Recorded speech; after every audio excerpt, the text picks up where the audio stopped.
Okay guys, today we are making, you got it, we're making a braised chuck roast. Okay, we're gonna make basically beef stew or pot roast or whatever you want to call it, but we're gonna use a chuck. Right? We're gonna braise it in our little cast iron pan. Turn that heat up a little bit. Okay, what you're gonna need is a piece of chuck roast. Okay, you can use any type of braising meat that you want. We braise meats when we make stew or rump roast or beef stew or pot roast, whatever you want to call it.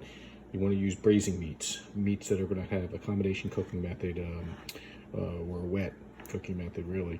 We're going to use stock, so we got some beef stock. You could use chicken stock if you wanted to. You're going to need some oil. You're going to need some mirepoix, some carrot, celery, onion.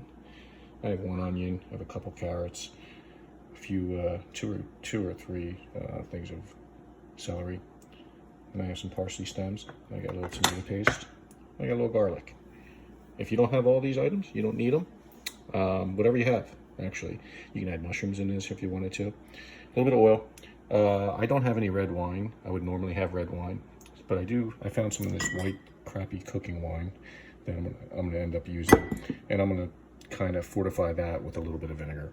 You can always use, as long as wine is used for acid, so as long as you have some type of acid, whether it's red wine, vinegar, balsamic, apple cider, doesn't matter. I'm going to make a risotto with it, tomato risotto, later, so I'll show you how to make that in a separate video. It's a beef stock, any type. Okay, I've seasoned, I've cut my vegetables. Okay, this is like a 3-pound chuck roast. You can use any chuck roast. Chuck roast is the best one. You can use brisket, anything from the forequarter of the animal, from the front of the animal. The chuck comes from like the shoulder area. The brisket comes from more of the chest, sort of lower chest plate. And then you heard of rump roast or beef round. That comes from the back of the animal, the rear of the animal. I feel like they get a little dry, so I don't like to use them, but they work fine too. Okay. So, a little oil, just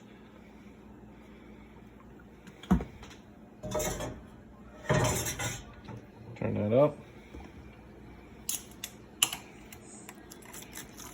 Okay, and I'm gonna start searing this. I'll season the other side. I need 2 hands to do the pepper, so I'll stop this video. I'm going to sear both sides, show you what that looks like, and I'll come back. Alright, we're back. Here's the one side. You want to get a nice little sear. See that nice little sear here I got here? You want to get a nice sear, so you're going to take your time to get it on medium high. Hold on, let me turn the fan on so you can hear. Alright, I got the other side searing. Looking good. So here's what I'm going to do. Take it out of the pan for a second.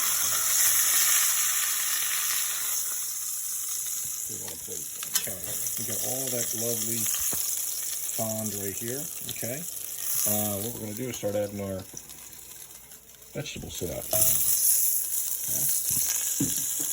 Let's drop the carrot. Chop our onion round. Here's the garlic in there. Add the tomatoes in a second. All right. I like to leave larger pieces. Some people like to chop them small, no big deal. Any way you want to do it.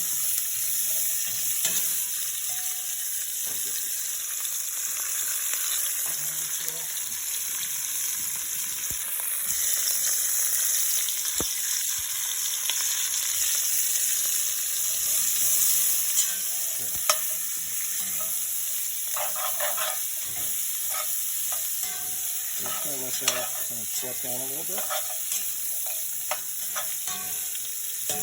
Just a touch. So I'm going to let that go for a little while.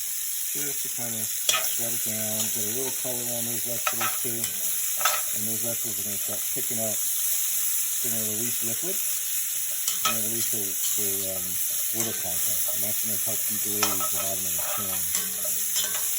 Okay? I'm going to give me a couple minutes. Alright, let me turn this fan off. You can see we got some nice color on our vegetables here. Okay, nice high heat. All right, so that's going to add nice depth of flavor to our pot roast. Okay, I'm going to slide those vegetables over a little bit. We've cleaned up some of the foam. Add this back in. Okay, and the juice that's accumulated. All right. Actually, I'm going to pour that back out for just a second. I forgot. I'm going to add a little bit of tomato paste. I'd say that much. That's about a tablespoon. Okay, add that in there. Okay, normally I would deglaze with some red wine. Give me a second, I put my phone down.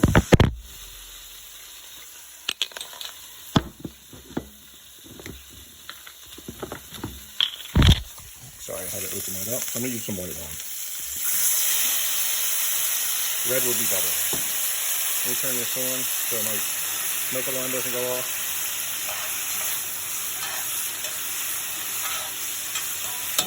Move that around. I'm going to add a little vinegar because that's going to add a little bit, I'd say, quarter cup. Now, you could use chuck roast. This could be short rib. This could be rump roast. This could be any brisket. Nothing changes with the cut of meat. All braising meat. And I'm going to add a little bit of beef. Oh, there goes the smoke alarm. All right. I'm going to add a little bit of beef stock here just to cover it by, I'd say, 3/4, like that. Okay. I'm going to bring that to a simmer. I'm going to pop it in a 350-degree oven. All right, I'll be back. All right, I got the whole video in now. I'm going to take it out. It's been 4, 5, 6, about 2 hours. Here. All right, Nicole, come on over here. So I'm going to show you what it looks like. It's 2 hours. Get some of that steam out. Let's see. I forgot to tell you, I also put the parsley stems in here. I forgot to tell you the parsley stems. I also lowered the heat to 325. 350 was too much. I dropped it down to 325. I don't know why I put it on 350. So, and look, this is what you're looking for. See, fork tender. Pork comes right out, nice and tender. All right, so I'm gonna, all the vegetables are underneath here. They're all tender. So here's what's important here. We are now going to let this sit. This is one of the most important parts, for about a half hour in this juice. As it cools off a little bit, it's going to absorb all that juice. If you pull this out right now, it gets real dry. The steam and it'll bleed all its juices out. You let it sit in here. As it rests, almost like a piece of meat. When you grill a piece of meat, it absorbs the liquids back in. So what I'm going to do is leave this, put the lid back on it, keep it nice and hot. I'm going to make a tomato risotto. That's going to be a separate video that you can watch, and then I'll show you how I finish this off with the sauce. I'll take it out after it rests a half hour. I'll finish the sauce up. We'll strain it out. We'll make the tomato risotto, and we'll finish it up. All right, we're going to finish the chuck roast. It's rested a half hour. I actually made the risotto, portions of the risotto. That's why some of the ingredients here are for the risotto. And then I'm going to finish this and show you how to finish the sauce up. Okay, so this is how we left it, right? Just sitting, resting, nice and tender. As you can see, kind of jiggly. So what we want to do, and I turned the oven off and stuck it back in the oven just to stay warm, but to rest. Now what you want to do is try to get this out without, because it's real tender, without making a mess. So get yourself a plate. All right, let me get another tool. 1 second. Got this thing.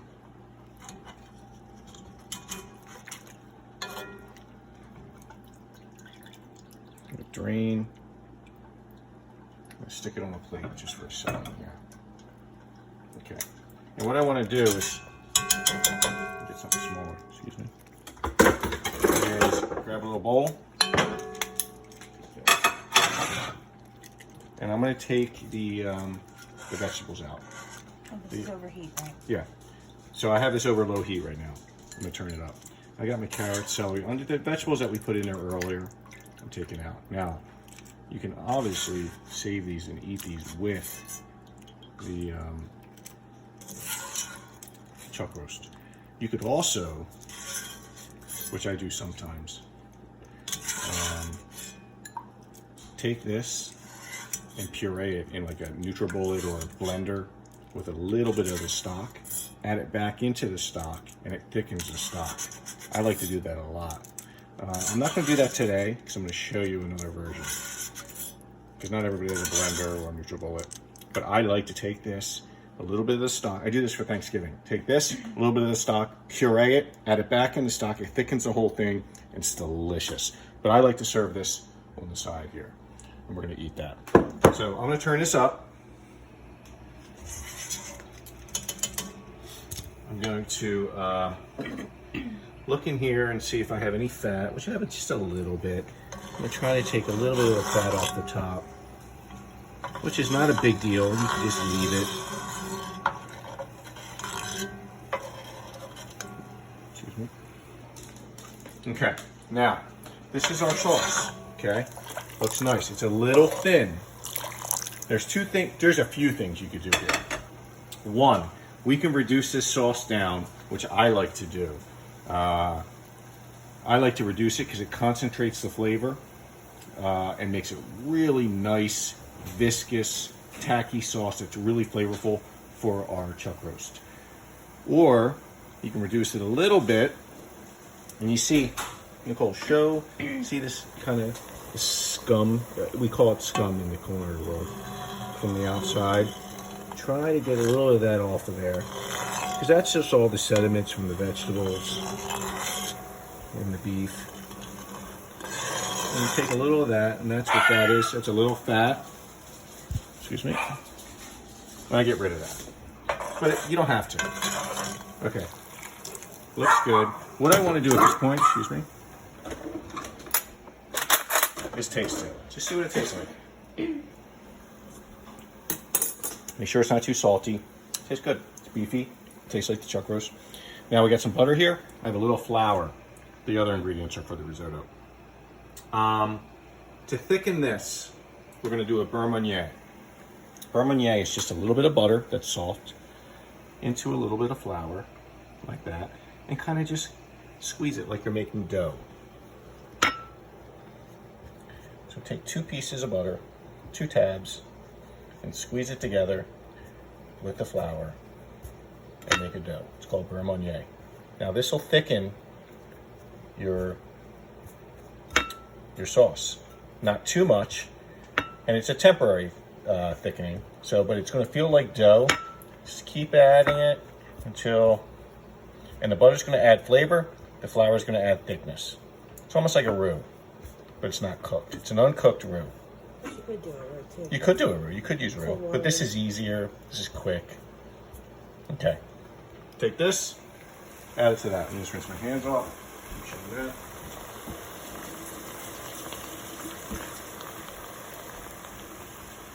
All right.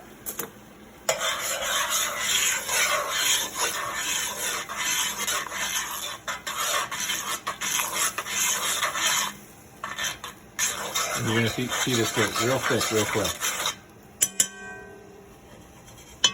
Let's come back to our boil first. This needs a little bit more pepper.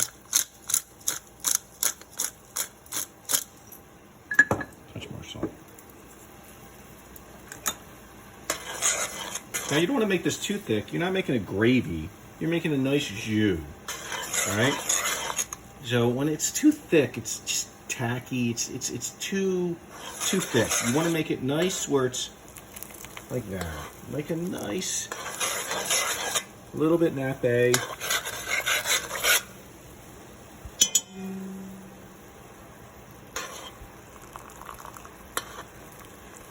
Kind of like that. See what it tastes like. Ooh, it's delicious. Now, what I like to do, add this back in with all the juices that accumulate. And add this back in.